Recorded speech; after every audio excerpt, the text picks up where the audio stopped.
नमस्कार, अमर उजाला.com पर आपका स्वागत है। आपके साथ मैं हूं आदर्श झा। देखिए, देश का आम बजट आ चुका है। चुनाव के पहले इंटरिम बजट था, लेकिन अब फुल बजट वित्त मंत्री निर्मला सीतारमण ने 7वीं बार बजट पेश किया, फुल बजट पेश कर दिया। पूरा बजट लगातार अमर उजाला.com पर हमने आप तक पहुंचाया है, लेकिन एक चीज़ जिस पर सबकी नज़र लगी थी वो था कि सैलरीड क्लास को, मिडिल क्लास के सैलरीड लोगों को टैक्स में क्या फ़ायदा मिल सकता है, मिलने वाला है, मिला है। और हम सब की नज़र उस पर लगी थी। और सबसे ज़्यादा आमतौर पर बजट जब आम लोग देख रहे होते हैं तो उनकी नज़र उस सेगमेंट पर ज़रूर होती है कि टैक्स में उनको कितनी छूट मिलने वाली है। अब टैक्स में जो ऐलान होने थे तो वो हो चुके, अब उसके क्या मायने हैं, किस तरीके से लोग उसको समझ पा रहे हैं, नहीं समझ पा रहे हैं, और जो आंकड़े वित्त मंत्री ने अपने भाषण के दौरान कहे उससे आपकी जेब पर बोझ कितना कम होने वाला है, और अगर नहीं हो रहा है तो क्यों नहीं हो रहा है, होगा तो कैसे होगा, वो पूरा गुणा गणित गुणा भाग उसका क्या है, ये समझाने के लिए इस वक्त हमारे साथ सीए शुभ नारायण जी हमारे साथ न्यूज़ रूम में मौजूद हैं। और ये पूरा चार्ट आप देख रहे हैं, ये पूरा चार्ट हमने तैयार किया है आपके लिए, ताकि जो टैक्स सिस्टम है और स्लैब में जो बदलाव हुए हैं वो हम एक बार अपने दर्शकों को इसके ज़रिए बता सकें। और शुभ नारायण जी आपको ये पूरा डिस्क्राइब करके बताएंगे कि कैसे, अगर आप न्यू टैक्स रिजीम में है तो आपको फ़ायदा हो रहा है, ओल्ड टैक्स रिजीम में है तो नहीं हो रहा है, क्या हो रहा है, क्या परिस्थिति बनी है बदलाव की, उसको लेकर। सबसे पहले तो बहुत स्वागत है शुभ नारायण जी। सबसे पहले इस पर हम जाएँ उसके पहले मैं जानना चाहूँगा, देखिए उम्मीद हम कर रहे थे कि टैक्स स्लैब में कुछ छूट होगी, तो उम्मीद ये थी कि शायद ओल्ड में भी होगी, न्यू में भी होगी। ओल्ड को टच भी नहीं किया गया, न्यू में ही पूरी छूट दिखाई दी, ऐसा क्यों? मतलब क्या कारण, क्या लग रहा है इसका? और अगर मान लीजिए ओल्ड टैक्स रिजीम जो है उसको नहीं टच किया गया है तो क्या वो उसमें जो लोग हैं उनका नुकसान हुआ है, या जस का तस उनका सिस्टम चलता रहेगा? आदर्श जी, बिल्कुल सही बात है। न्यू रिजीम में बिल्कुल भी इन्होंने छेड़छाड़ नहीं की है, जैसी थी वो वैसी ही है। जैसा मुझे लग रहा है कि आगे वाले समय में हो सकता है कि गवर्नमेंट का विचार हो कि आगे हम इसको धीरे धीरे करके कुछ बेनिफिट्स न्यू रिजीम में शिफ्ट कर देंगे और इसको बंद करेंगे, तो इसलिए गवर्नमेंट इसको डिस्टर्ब ना करना चाहती हो। एक वजह ये भी हो सकती है, और दूसरी वजह जो रही बात ये, तो मिडिल क्लास वर्ग को न्यू रिजीम के माध्यम से गवर्नमेंट ने बहुत मामूली सी राहत दी है। मैक्सिमम जो टैक्स का बेनिफिट दिया है वो सिर्फ 17,500 रुपये का दिया है, ये मैक्सिमम बेनिफिट है टैक्स का।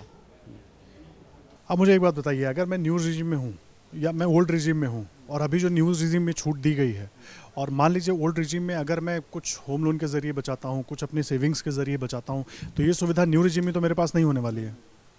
मेरा तो आज भी मानना है कि जो आपकी फंडामेंटल वाली जो ओल्ड रिजीम है, अगर किसी के पास एग्जेम्पशंस और डिडक्शंस मिला के अगर 5 लाख से ज़्यादा हैं तो आज भी उसके लिए ओल्ड रिजीम ही अट्रैक्टिव होगी। जैसे मैं आपको एग्जांपल के तौर पे बता देता हूँ कि जैसे कोई एचआरए क्लेम कर रहा है, अगर मान लीजिए उसको एचआरए को में 1.5 लाख रुपए का एग्जेम्पशन मिल रहा है, इसी तरीके से उसको होम लोन है, अदर सिटी में उसके पास घर है जिस पे वो होम लोन है, तो 2 लाख रुपए का वो बेनिफिट है, 1.5 लाख रुपए का उसको एटीसी का मिल गया और 25,000 रुपये उसका हेल्थ का मिल गया, तो ये बचत करीब 5,25,000 हो जाती है।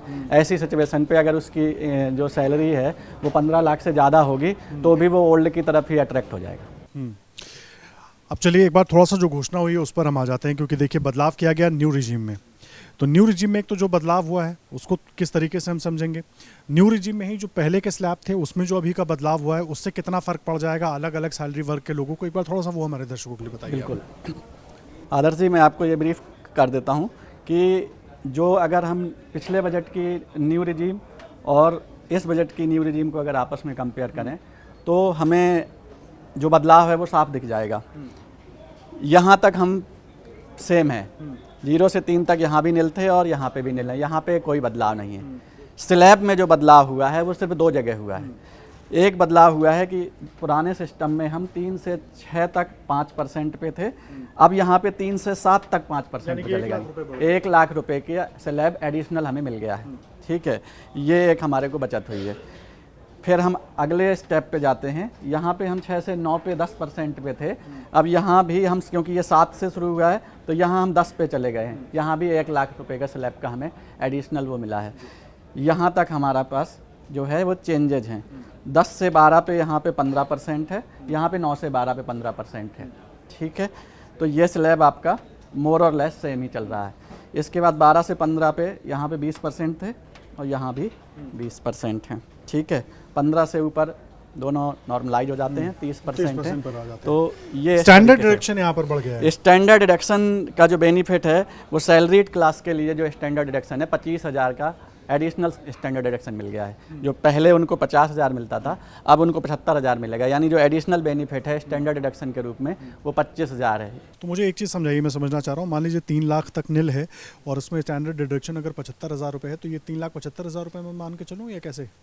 देखिए, जो हमारा टैक्स का स्ट्रक्चर है उसमें 7 लाख रुपए तक तो टैक्स ही नहीं होता, क्योंकि 87A की रिलीफ मिल जाती है। तो कहने का मतलब अगर किसी की इनकम 7,75,000 है तो 75,000 का स्टैंडर्ड डिडक्शन मिलने के बाद वो वापस 7 लाख पे आ जाएगा और तो टैक्स उसका जीरो हो जाएगा। तो आप जो एक लेमैन की भाषा में समझें कि अगर सैलरीड एम्प्लॉय 7,75,000 रुपये कमा रहा है तो उसका टैक्स जीरो ही होगा।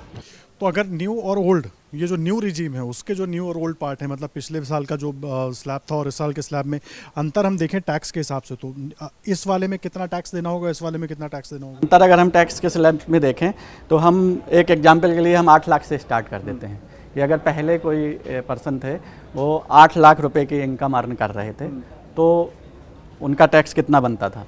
ठीक है, तो हम इसी स्लैब को आपका यूज कर लेते हैं, ओल्ड के स्लैब को, कि अगर कोई 8 लाख रुपए पे थे तो 0 से 3 तक तो वो नील कमा रहे थे, 3 से 6 पे उसका 5% था।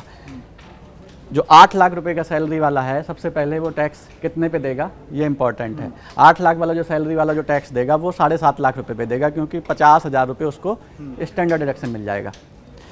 तो अगर 7.5 लाख रुपए पे टैक्स देगा तो उसके ऊपर क्या लाइबिलिटी बनेगी ये देख लेते हैं।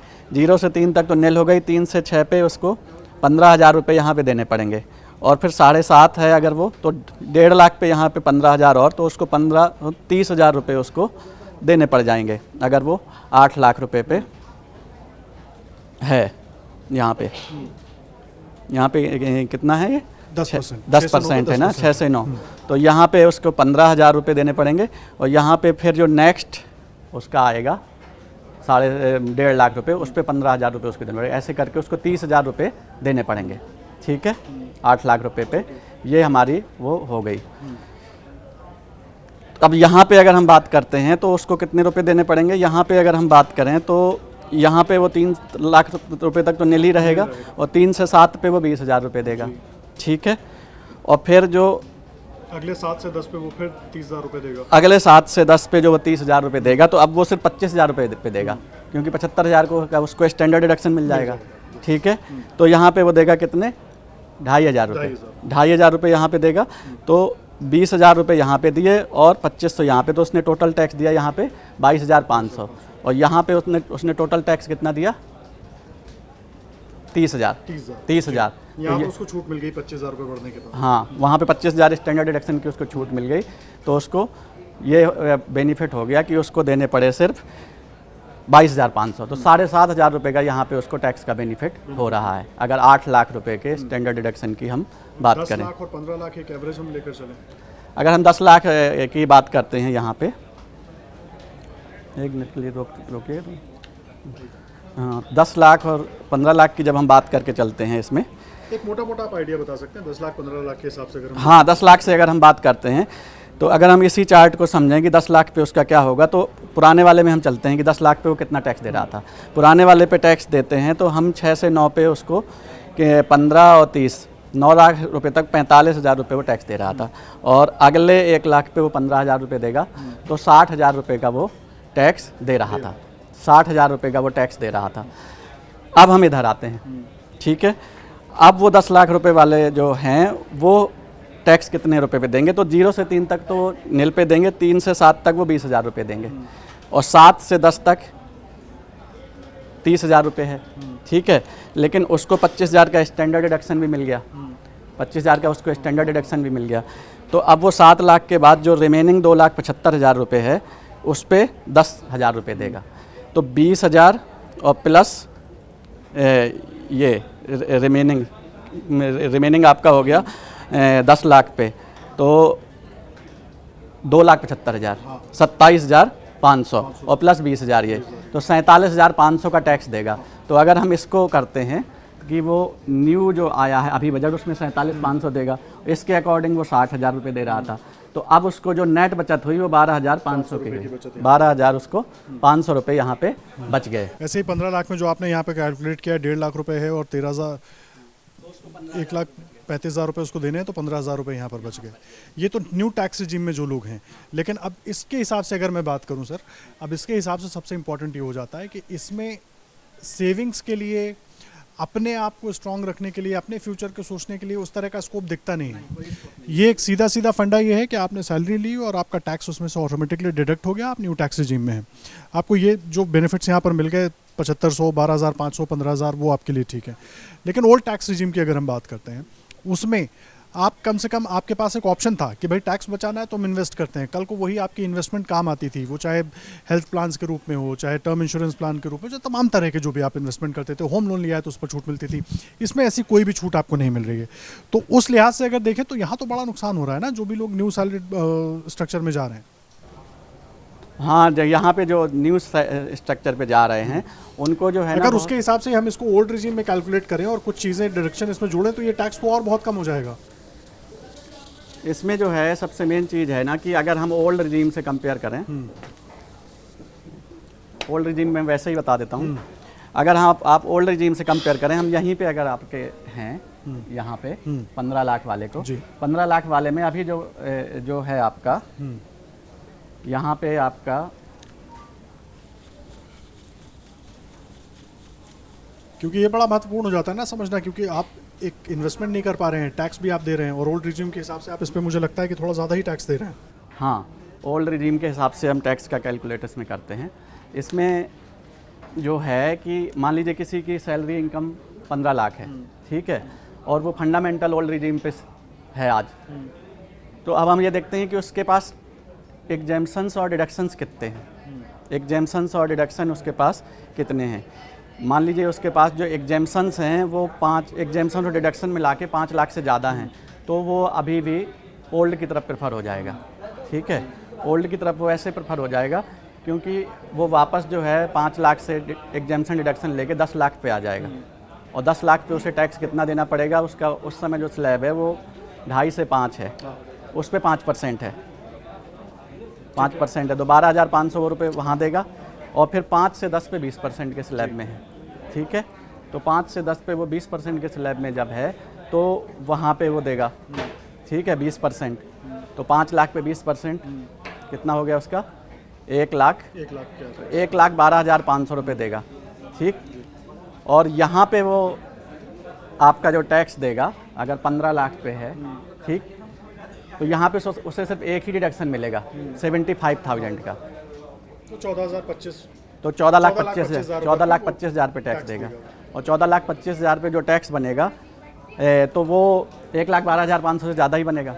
यहाँ भी देख लेते हैं कि जैसे 14 लाख पे उसको टैक्स बनेगा, तो ये है यहाँ तक, तो वो 30 और 30 60 और 20 80 तो दे चुका है वो 12 लाख तक, और फिर अगले जो 2 लाख हैं, 15 लाख में 75,000 रुपये उसके माइनस, अगले जो 2 लाख हैं, 2,25,000 पे देना है, तो अगले 2 लाख पे वो दे देगा ये कितने परसेंट, 20%, तो 40,000 तो वो हो गया। ठीक, तो 1,20 तो यहीं पे वो क्रॉस कर गया, और फिर 25,000 और हैं, तो 1,45 देगा, और यहाँ पे वो देगा न्यू ओल्ड रिजीम में देगा वो 1,12,500, तो आज भी उसके लिए वही अट्रैक्टिव बनी रहेगी। तो बहुत ज़्यादा जो टैक्स पेयर को बेनिफिट दिख रहा है वो नहीं दिख रहा। लेकिन सोच क्या है इसके पीछे, मैं इसको समझना चाहता हूँ। अच्छा, पहले तो एक सवाल, क्योंकि अभी भी बहुत सारे लोगों के मन में कन्फ्यूजन है कि अगर आप ओल्ड टैक्स रिजीम में हैं और आप ऑप्ट आउट करके न्यू टैक्स रिजीम में आ जाते हैं, नेक्स्ट ईयर जब आप फिर नए फाइनेंशियल ईयर में जाते हैं तो क्या आप वापस आ सकते हैं ओल्ड टैक्स रिजीम में? देखिए, जो रिजीम की सैलरीड क्लास की सैलरीड क्लास रिजीम का जो चेंज करने का ऑप्शन है कि ओल्ड से न्यू में जाना, न्यू से ओल्ड पे वापस आना, सैलरीड क्लास के लिए गवर्नमेंट ने फ्री है। कभी भी आप सफल कर सकते हैं, ओल्ड से न्यू में जा सकते हैं और न्यू से ओल्ड में जा सकते हैं। ठीक है, ये आप फाइनेंशियल ईयर के बीच में भी कर सकते हैं या नहीं? गवर्नमेंट ने बोला है कि अगर आप टाइमली रिटर्न फाइल करते हैं, उसके दौरान, ये बहुत बड़ी प्रॉब्लम है, अगर आप टाइमली रिटर्न नहीं फाइल करते हैं तो फिर आप बाय डिफॉल्ट न्यू रिजीम में चले जाएंगे, क्योंकि न्यू रिजीम डिफॉल्ट रिजीम है। तो 31 जुलाई जो कट ऑफ डेट होती है रिटर्न फाइलिंग के लिए नॉन ऑडिट केस में, तो अगर वो 1 अगस्त को अपनी रिटर्न फाइल करेंगे तो फिर उनके पास कितने भी डिडक्शन और एग्जेम्पशन रहेंगे वो उनको रिटर्न जो फाइल करनी पड़ेगी वो न्यू में ही फाइल करनी पड़ेगी। ये बहुत बड़ी प्रॉब्लम है। ठीक है, और सैलरीड क्लास कभी भी अपनी रिजीम चेंज कर सकते हैं ड्यू डेट से पहले, ओल्ड में शिफ्ट हो सकते हैं, न्यू में शिफ्ट हो सकते हैं। रिटर्न फाइल करने से पहले आप कह रहे हैं। ओके। रिटर्न फाइल करने से पहले अपना डिसाइड कर सकते हैं कि मुझे रिटर्न जो भरनी है वो ओल्ड रिजीम में भरनी है या न्यू रिजीम में भरनी है, तो वो डिसाइड कर सकता है। ठीक है। अब एक बड़ा इंपॉर्टेंट चीज़, जो बड़ा अहम सवाल था कि मतलब ऐसी व्यवस्था क्यों? एक तरफ आदमी अपने आप की सेविंग कर पा रहा था, उसके वो अपने फ्यूचर के बारे में सोच पा रहा था, न्यू टैक्स रिजीम में ये ऑप्शन उसे छीन लिया गया है। दूसरा, ओल्ड टैक्स रिजीम में अगर टैक्स डिडक्शन से उसको फ़ायदा हो रहा था तो कम से कम वो सैलरीड क्लास का जो भी व्यक्ति था वो प्रोत्साहित भी हो रहा था कि भाई कुछ पैसे मैं बचाऊंगा भी, इन्वेस्ट भी करूंगा। अच्छा, घूम फिर कर वो इन्वेस्टमेंट भी तो इकोनॉमी का ही एक हिस्सा होता है। तो फिर ये जो चेंज है, ये बदलाव है, इसके पीछे की एक्चुअल मंशा क्या है, कोशिश क्या है? मतलब हम क्या उस टाइप का कल्चर हम चाह रहे हैं कि कमाएं और खर्च करें, सेविंग्स ना हो? मार्केट के लिहाज से हम सोच रहे हैं, क्या सोच रहे हैं? देखिए, इसके पीछे की जो सोच है वो गवर्नमेंट की ये हो सकती है कि एक तो जो टैक्स का स्ट्रक्चर है उसको सिंप्लीफाई करने के लिए गवर्नमेंट आगे बढ़ रही है। इसमें क्या है कि आपको कोई चीज़ संभालनी नहीं है कि मुझे डिडक्शंस के लिए यहाँ इन्वेस्ट करना है, मुझे यहाँ इन्वेस्ट करना है। उतनी इनकम आपको उन्होंने फ्री कर दी, आप अपने मन से डिसाइड कर लीजिए, लेकिन टैक्स में बेनिफिट नहीं मिलेगा। और दूसरी ओर जो इसका जो था कि हमारे को एग्जेम्पशन क्लेम करने के लिए HRA के लिए ये रूल फॉलो करने हैं, होम लोन के लिए ये रूल फॉलो करने हैं, और हमारे को ATC क्लेम करने के लिए ये रूल फॉलो करने हैं। तो बहुत सारे जो लीगल चीज़ें जो ध्यान में रखनी होती थी, एक तो वो आसान हो गई। गवर्नमेंट की मंशा एक तो ये हो सकती है कि हम चीज़ें बेसिकली गवर्नमेंट अपना बोझ हल्का करना चाह रही है, उसको कंज्यूमर के मतलब सैलरीड लोगों के बोझ से उतना अभी फिलहाल लेना देना इसके हिसाब से नहीं दिख रहा। हाँ, और दूसरा गवर्नमेंट का ये मंशा है कि जो सिस्टम है वो फेयर हो जाए। अभी लोग क्या करते हैं, कई बार जो है ना, कुछ लोग जो है HRA का गलत रिडक्शन क्लेम कर ले रहे हैं, कुछ लोग जो है होम लोन भी गलत क्लेम कर रहे हैं, कुछ लोग हेल्थ इंश्योरेंस और हेल्थ प्रीमियम पेरेंट्स वगैरह ये सब गलत क्लेम कर रहे हैं। तो उससे क्या होगी, एक फेयरनेस आ जाएगी ये सारे उससे। तो गवर्नमेंट की मंशा ये थी कि एक जो है सरल सिस्टम हम दे दें, एक इजी सिस्टम दे दें कि जिससे रिटर्न फाइल करना जो सैलरीड पर्सन है वो आसान हो जाए। लेकिन गवर्नमेंट को साथ में ये भी अपना ध्यान रखना चाहिए था कि जो उसको ओल्ड में बेनिफिट्स मिल रहे थे वो कैरी हो जाएं। हाँ, वो बेनिफिट्स कैरी हो। हाँ, तो बेनिफिट्स कैरी होने के लिए दो सिस्टम थे कि या तो कुछ डिडक्शन और एग्जेम्पशन वो न्यू में डाल देते, और अदरवाइज वो टैक्स इस तरीके से बनाते कि स्लैब को और आगे तक ले जाते, जैसे 0 से 10 तक उसकी इनकम नील रहती, और फिर यानी कहने 20 के ऊपर वो 30% की स्लैब में जाते तो बेनिफिट मिल जाता। आप शायद बिना एग्जम्पशंस दिए भी उसको कवर अप कर लेते। तो ये चीज़ है। तो ये फंडामेंटल जो इशू है कि आज भी अगर आपको कोई रिजीम देनी है तो कम से कम उसको पैरेलल करके दें। अभी आपने जो रिजीम दी है वो पैरेलल करके नहीं दी है, इसलिए अभी जो टैक्स पेयर है वो हमेशा कंफ्यूज रहेगा कि मैं ओल्ड में जाऊं कि न्यू में जाऊं, ओल्ड में जाऊं, ये चलता रहे। ये बड़ी इंपॉर्टेंट बात है। देखिए, एक चीज़ मैं और समझना चाहूँगा, खास करके ओल्ड और न्यू दोनों के हिसाब से, क्योंकि ओल्ड में जैसे मैं खुद अपना उदाहरण दूँ तो मैं अपना होम लोन भी वो करता हूँ, और अगर रेंट है तो उसको भी मैं उसमें मेंशन करता हूँ। इसके अलावा जो अलग अलग चीज़ों में इन्वेस्ट कर रखा है, वो चाहे LIC हो या तमाम चीज़ें हो, उसका फ़ायदा मुझे सीधे तौर पर मिल जाता है। और हम लोग लगभग ट्रेंड हैं इस तरीके से कि क्या क्या हमारा नुकसान है, कि क्या क्या हमने इन्वेस्ट किया हुआ, उसके ज़रिए हम उन चीज़ों को कर लें। तो ये फ़ायदा यहाँ कहीं नहीं मिल रहा है। नहीं, ये फ़ायदा नहीं मिल रहा, और जबकि ये फ़ायदा ज़रूरी है। ओल्ड रिजीम में की जो सबसे जो सिस्टम था उसका ये सिस्टम था कि आप कुछ नहीं तो टैक्स के एंगल से ही बहुत सारे बचत कर लेते थे कि आपको लग रहा है कि होम लोन का बेनिफिट मिल रहा है, आपको PPF का बेनिफिट मिल रहा है, आपको हेल्थ का बेनिफिट मिल रहा है, तो आप बहुत सारी सेविंग्स जो है ना चाहते हुए भी कर लेते थे, और वो जो आपके लिए फ्यूचर के लिए एक प्लानिंग हो जाती थी। ठीक, अब आपको प्लानिंग करनी है तो टैक्स के एंगल से करने की ज़रूरत नहीं है, वो अब आपके इंडिपेंडेंट क्योंकि वो तो आपका एक फिक्स टैक्स है, वो कट गया। अब उसके बाद आपको प्लानिंग करनी है तो करिए। तो यहाँ यही मैं समझना चाह रहा हूँ, आप तो इन्वेस्टमेंट में भी, मान लीजिए मैं एक एग्जांपल के तौर पर देता हूँ, 1 लाख रुपए सैलरी है, 10% आपका टैक्स कट जा रहा है, 10,000 रुपये सीधे तौर पर आपने टैक्स दे दिया। अब उसी 1 लाख रुपए में से आप जो भी इन्वेस्टमेंट कर रहे हो वो भी सीधे तौर पर उधर जा रहा है, और वो जो इन्वेस्टमेंट कर रहे हो उस पर आपको कोई छूट नहीं मिल रही है।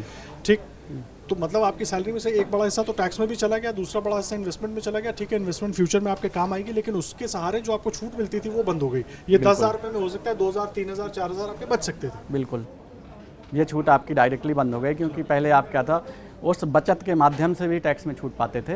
अब वो सिस्टम ही खत्म हो गया। तो न्यू रिजीम को जो है डिफ़ॉल्ट रिजीम बना दिया। डिफ़ॉल्ट रिजीम बनाने के बाद वो उसको इतनी पैरेलल रखी गई है कि हमेशा ही वो कन्फ्यूजन रहेगा कि ओल्ड में जाएं कि न्यू में जाएं। वो हर साल जब भी आप अपना इनकम टैक्स फाइल करने वाले हैं या डिक्लेयर करने वाले हैं, उस वक्त आपके सामने ये कन्फ्यूजन होगा कि किस तरीके से जाएं। अच्छा, इसमें एक चीज़ और मैं जानना चाहूँगा, बहुत सारे लोगों को कन्फ्यूजन होता है क्योंकि डिफ़ॉल्ट सेटिंग में है, आप नहीं समझ पाते कई बार। ऐसी सूरत में एक तो कैलकुलेट करना, आमतौर पर कई बार हम लोग भी कैलकुलेट नहीं कर पाते, आप लोगों की मदद लेनी पड़ती है। बहुत सारे हम सब लगभग इसी स्थिति में हैं क्योंकि एक तो ये इतना डेंस सिस्टम है, सरलीकरण के नाम पे टैक्स हमारा ज़्यादा काटा जा रहा है। इसको बेहतर करने के लिए और कोई उपाय नहीं हो सकता था? एक तो आप कह रहे हैं इसमें आप दे सकते थे एग्जम्पशन, उसके बारे में सोचा नहीं जा रहा। तो मुझे तो ऐसा लग रहा है कि इसके ज़रिए उल्टा सैलरी क्लास पर, मिडिल क्लास पर बोझ और बढ़ रहा है सर। बिल्कुल, उसका बोझ कम नहीं हो रहा, उसका बोझ कम नहीं हो रहा, उस पर बोझ और बढ़ रहा है। क्योंकि हमारी जो मानसिकता है, हमारी मानसिकता यही है कि 1 रुपये अगर हम कमा रहे हैं तो 30 पैसे अपने पास सेव करके रखें या किसी ज़रिए से सेव करके रखें। तो वो मानसिकता अभी भी आगे भी हमारी कायम रहेगी, लगभग बड़े बुजुर्ग जो सिखाते हैं जैसा हम लोग सीखते हैं। अब अगर हमने 100 रुपये में से 10 रुपये सीधा आपको दे दिया टैक्स, अब उसमें से अगर मैंने बाकी बचाने की कोशिश की तो मेरी तो जो इनकम है, जो एक्चुअल यूजेबल इनकम है, जो इन हैंड इनकम है जिससे मैं अपना काम कर सकता हूँ, वो तो बहुत कम होगी। मैं तो फिर भी मुश्किल में रहा। बिल्कुल। अब उसमें जो सीधी सी सिस्टम ये है कि अगर हम इसको ऐसे देखें कि अगर गवर्नमेंट इस स्कीम को जब लेके आई थी तो उसमें वो कुछ जो डिडक्शंस थे और कुछ जो एग्जेम्पशंस थे वो सीधे न्यू रिजीम में भी लेके चली जाती। खासकर जो बहुत ज़रूरी डिडक्शन और एग्जेम्पशन होते हैं, एक तो होम लोन का होता है और एक आपका होता है 80C के डिडक्शंस। ये अगर आप वो न्यू रिजीम में लेके साथ साथ चले जाते तो और उसको पैन से लिंक कर देते। जैसे ज़्यादातर चीज़ें तो आजकल इनकी पैन से लिंक हैं, सब कुछ AIS में आ जाता है, 26AS में आ जाता है, उसको पैन से लिंक कर देते तो जो गवर्नमेंट का पर्पज़ है कि गलतियाँ हो रही हैं वो भी रिमूव हो जाती और जो सैलरीड पर्सन है और जो मिडिल क्लास जो SSC हैं उनको भी टैक्स में बड़ा बेनिफिट मिल जाता है। देखिए, बड़ी बात कह रहे हैं और लगभग सारी चीज़ें शिवनारायण जी ने न्यू टैक्स रिजीम और न्यू टैक्स रिजीम में जो स्लैब में बदलाव हुआ है वो किस तरीके से बदलाव हुआ है और इसका अगर हम कंपैरिजन ओल्ड टैक्स रिजीम से करें तो क्या फ़ायदे क्या नुकसान है। अब सरकार ठीक है चाहती है कि पूरी व्यवस्था थोड़ी सरल हो जाए, आसान हो जाए, लेकिन कहीं ना कहीं टैक्स का बोझ इससे ज़रूर बढ़ रहा है और जो इन्वेस्टमेंट के ज़रिए डिडक्शंस मिलते थे और इन्वेस्टमेंट का फ़ायदा हम लोगों को मिलता था, उस दिशा से थोड़ा अलग हटने की कोशिश हो रही है। अब इसका फैसला तो आपको करना है कि आपको ओल्ड टैक्स रिजीम में रहना है या न्यू टैक्स रिजीम में रहना है, लेकिन क्या तस्वीर बन रही है वो शिवनारायण जी ने पूरी तस्वीर आपके सामने रखी है। और हमें लगता है कि आपके दिमाग में जितने भी डाउट्स होंगे न्यू टैक्स रिजीम को लेकर, खास करके जो स्लैब न्यू और ओल्ड में बदले हैं वो, और जो पहला वाला ओल्ड टैक्स स्लैब है जिसमें कि हम इन्वेस्टमेंट करते थे, डिडक्शन लेते थे, इसमें क्या अंतर आ रहा है, वो सब कुछ आप बहुत बेहतर तरीके से समझ पाएंगे। शिवनारायण जी ने तमाम बातों को बहुत बेहतर तरीके से डिस्क्राइब किया है और लगातार अमरउजाला.com पर हम बने रहेंगे। बजट से जुड़ी हर क्वेरी आपकी सॉल्व करने की कोशिश करेंगे। आप भी हमारे साथ देश और दुनिया की हर बड़ी खबर के लिए जुड़े रहिएगा। बहुत धन्यवाद शिवनारायण जी आपका हमारे साथ जुड़ने के लिए और हमारे तमाम दर्शकों को ये सब कुछ समझाने के लिए बहुत धन्यवाद आपका। अगर आप ये वीडियो YouTube पर देख रहे हैं तो हमारे चैनल को सब्सक्राइब करें और बेल आइकन को दबाना ना भूलें। अगर आप Facebook पर ये वीडियो देख रहे हैं तो हमारे पेज को लाइक करें।